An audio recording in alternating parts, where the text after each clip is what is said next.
El sonido de un agujero negro.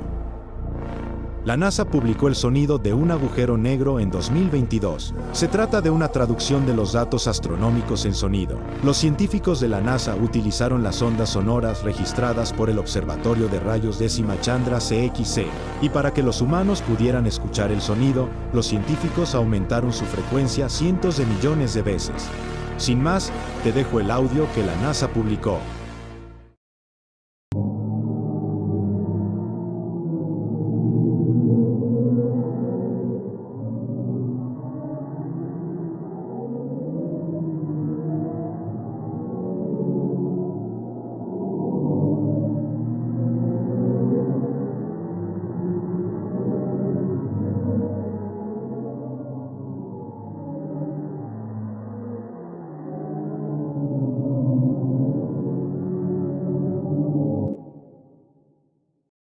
Si te gustó el video, dale me gusta y comenta si quieres conocer algún dato interesante de nuestro universo.